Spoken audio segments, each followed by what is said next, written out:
मिथुन चक्रवर्ती का जिक्र होते ही ज्यादातर लोग या तो डिस्को डांसर की बात करते हैं या फिर उनके उन फ्लॉप फिल्म्स की जो अपने सब स्टैंडर्ड कंटेंट के लिए पॉपुलर हैं, जैसे गुंडा, चांडाल, यमराज, शपथ एटसेट्रा। ऐसे में अगर गवर्नमेंट ऑफ इंडिया मिथुन को दादा साहेब फाल्के अवार्ड देने का फैसला करे तो कुछ लोग थोड़ा सरप्राइज हो गए होंगे। But the fact is that Mithun Chakraborty's career is more than just disco dancer and goonda, और इसी बात को आज समझेंगे इस वीडियो में।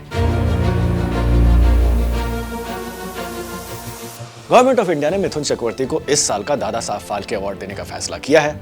Information and broadcasting minister Ashwini Vaishnaw ने ये न्यूज अपने ट्विटर हैंडल पे शेयर करते हुए लिखा, Mithun Das' remarkable cinematic journey inspires generations. Honored to announce that the Dada Saheb Phalke selection jury has decided to award legendary actor Shri Mithun Chakravarti ji for his iconic contribution to Indian cinema.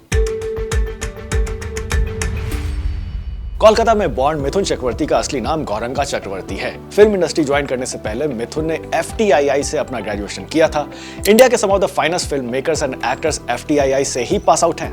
Graduation के बाद 1976 में मृणाल सेन की art house film Mrigaya से उन्होंने career की शुरुआत की और पहली फिल्म के लिए उन्हें बेस्ट एक्टर का नेशनल अवार्ड मिला, जो कि आज तक एक रिकॉर्ड है। इसके बाद ही tried his luck in commercial cinema with small roles. 1977 में अमिताभ बच्चन एंड रेखा की दो अनजाने में मिथुन एक छोटे से रोल में नजर आए थे, बट कमर्शियल सक्सेस के लिए he had to struggle a lot, क्योंकि उन्हें उनके डार्क स्किन के कारण काफी डिस्क्रिमिनेशन फेस करना पड़ा था। इनफैक्ट बड़ी बड़ी हीरोइंस भी उनके साथ काम करना नहीं चाहती थी। A lot of big actors, female actors, considered that a quintessential actor with good looks and tall, dark, handsome, kind of a quintessential Bollywood actor can only promise hits at the box office. So they had that impression of him that he's a chota actor and he won't ever be big, he can never become a big actor or a big hero.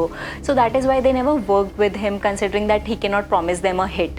Also, in one of his interviews he has mentioned that these actresses, whenever anybody agreed to sign a film with him, even after the film was announced, these actresses were told by other actors if they will work with Mithun, they won't work with him, with them.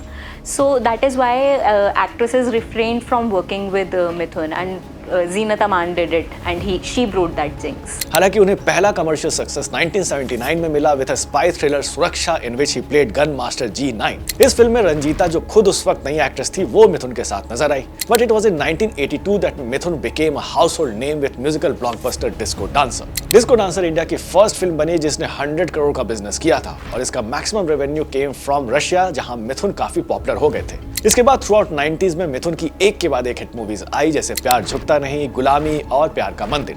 पर इनकी films ज्यादातर small pockets में बड़ा business करती थी, और इसीलिए इन्हें गरीबों का अमिताभ बच्चन कहा जाने लगा। Amitabh Bachchan at the time was doing the big budget films and all his films were hits.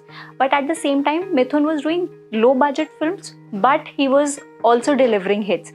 So which is why people started calling him Garibo ka Amitabh Bachchan, that he's a hit but with the poor people. So he was very popular with the working class men. So rickshawalas, bus conductors, truck drivers, they saw him as an idol because they thought that if an actor like him can become an actor, probably their sons or their family members can also become actors or can make big in the film industry.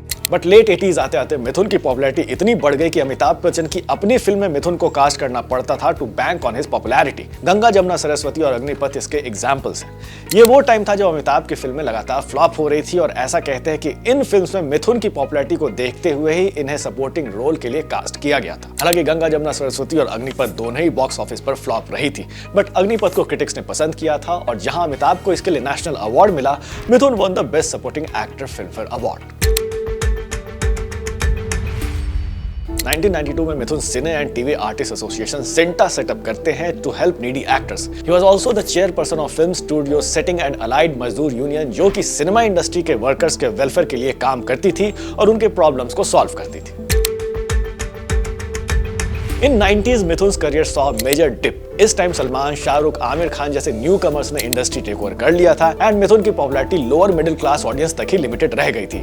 Auto वाले, rickshaw वाले, labourers, ऐसे ही लोग मिथुन की फिल्में देखने जाते थे, और इसीलिए 90s में मिथुन ने बहुत सारे लो बजट फिल्मों में काम किया जो कि फ्लॉप रही। उस वक्त मिथुन ने 100 से भी ज्यादा बी ग्रेड फिल्म्स की under his home banner Mithun dream factory. In films की शूटिंग मिथुन के ही ऊटी वाले होटल्स में होती थी। सारी फिल्में फ्लॉप हो गई और मिथुन इंडस्ट्री से गायब हो गए।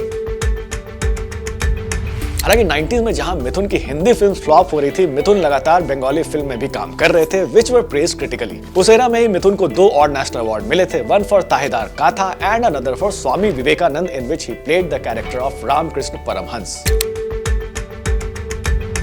2005 में मिथुन एक बार फिर कमबैक करते हैं विक्रम भट्ट की ऐलान से। इस बार मिथुन फिर से नेगेटिव रोल में दिखते हैं, बट फिल्म फ्लॉप हो जाती है। बट 2008 में मिथुन मणि रत्नम के गुरु में नजर आते हैं in a character loosely based on Ramnath Goenka. इस परफॉर्मेंस के लिए मिथुन को काफी सराहा जाता है और फिर उसके बाद मिथुन गोलमाल, ओ माय गॉड जैसे फिल्मों में पसंद किए जाते हैं। इस बीच मिथुन टीवी डांस रियलिटी शो में भी नजर आते हैं। 2014 में मिथुन को तृणमूल कांग्रेस से राज्यसभा के लिए भेजा जाता है, बट 2 साल बाद वो राज्यसभा मेंबरशिप से रिजाइन कर देते हैं और 2021 में बंगाल इलेक्शन से पहले वो बीजेपी ज्वाइन करते हैं। আমি জল ঢোড়াও নই, বেলে বোড়াও নই, আমি একটা কোবরা। हालांकि मिथुन के बीजेपी ज्वाइन करने से बीजेपी को बंगाल में ज्यादा फायदा नहीं होता। इस साल जनवरी में उन्हें पद्म भूषण अवार्ड से भी सम्मानित किया जाता है। दादा साहब फाल्के अवार्ड मिलने पर मिथुन ने ये कहा, इतनी बड़ी चीज है कैसे, जहाँ से मैं आ रहा हूँ कोलकाता के एक ऐसे एक ब्लाइंड लेन से फुटपाथ से लड़के इधर आया हूँ, उस लड़के को इतना बड़ा सम्मान मैं सोच भी नहीं सकता। लिटरली मैं बागरूद हो गया। बस इतना बोल सकता हूँ, ये मैं डेडिकेट कर रहा हूँ मैं अपने फैमिली को और मेरे फैंस पूरे विश्व में जहाँ भी हैं उन सभी को। Well, that's all for now. If you like this video, share it with your friends and family. Do not forget to subscribe to our channel India Today and Aaj Tak.